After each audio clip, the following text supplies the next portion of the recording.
Nomad was most recently overhauled back in 2014, where it first made the move to 650B wheels. While the bike saw some geometry changes along with the addition of bigger wheels, its silhouette didn't change drastically. Things are quite different for the latest Nomad though, where Santa Cruz claims the Nomad 4 is a marked departure from the rest of our trail bikes. Advertisement. I headed out to Sospel, France to see the new bike and get a feel for its trail manners in person on some of the Maritime Alps' most demanding trails. Santa Cruz Nomad CC X01 Reserve Spec Overview. Frame, incorporated travel, carbon cc with 170 mm of travel. Fork, incorporated travel, RockShox Lyrik RCT3 with 170 mm of travel. Shock, RockShox Super Deluxe RCT coil or Super Deluxe RCT Air. Drivetrain, SRAM X01 Eagle 12-speed. Wheelset, Santa Cruz Reserve carbon rims on Industry9 Torch Classic hubs, though this bike usually comes with DT Swiss 350 hubs. Tires, Moxx's Minion DHF3C XOTR 27.5 by 2.5 in, FR. Moxx's Minion DHF3C DDTR 27.5 by 2.4 in, R. Though will ship with a Minion DHR2 XOTR.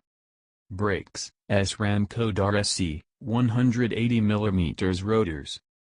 Bar/stem, Santa Cruz AM Carbon 35 800 mm Race Face Effect 35 50 mm. C8 post/saddle, RockShox Reverb Stealth 150 mm drop, WTB Silverado Pro. Bike weight, without pedals, Nomad X01 Reserve, L, Air, 13.39 kg, Nomad XX1 Reserve, L, coil, 13.88 kg. Stack, 611 mm, medium bike in high setting. Reach, 440 mm. Wheelbase, 1192 mm. Head angle, 65 degrees, high setting. Seat angle, 74.5 degrees, high setting. Santa Cruz Nomad CC X01 Reserve frame. It's worth clearing things up early on, this isn't a 29er.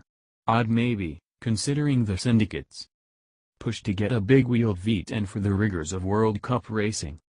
For us, we would like to make a longer travel 29er, I don't think we want to do something quite this big, not a 170, I think we feel this is sufficiently stable and has enough traction, says Josh Kisnor, Santa Cruz product manager.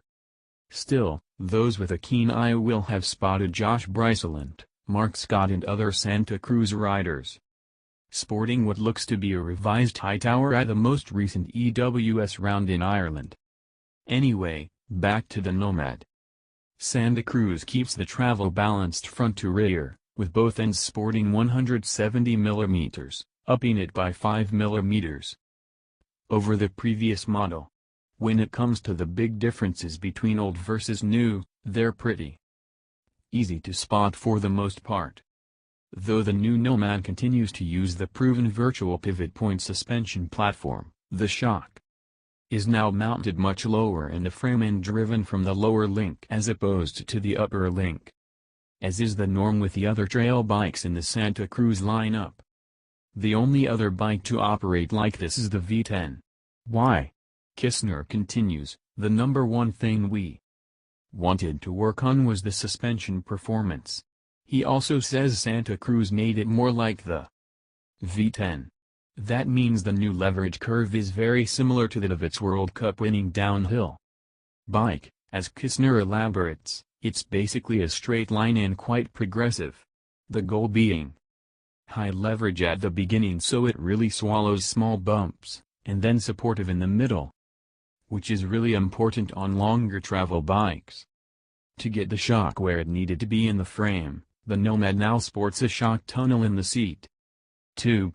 Santa Cruz has ensured there's enough room in there so punters can fit pretty much any damper providing it's of the new metric variety and 230 by 60 including the rather bulbous, but highly tunable, Fox Float X2. Interestingly, Santa Cruz is offering the higher-end Nomads, anything above $5,500, with the choice of a coil or air-sprung shock, claiming the shock curve will work with both, but provide a different ride feel. More on that later.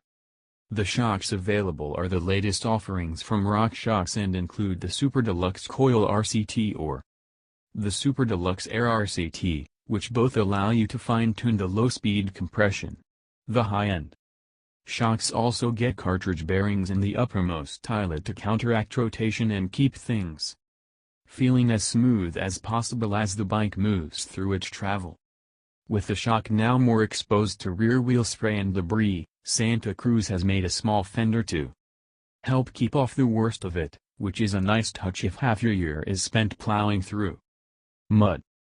In a bid to keep things as versatile as possible, the new bike continues to use flip chips down in the lower link, which offer a high and low position. When questioned on why Santa Cruz doesn't just fix the geometry in one position, Kistner says, "There's no huge downside to it and it's not something that adds much in terms of cost."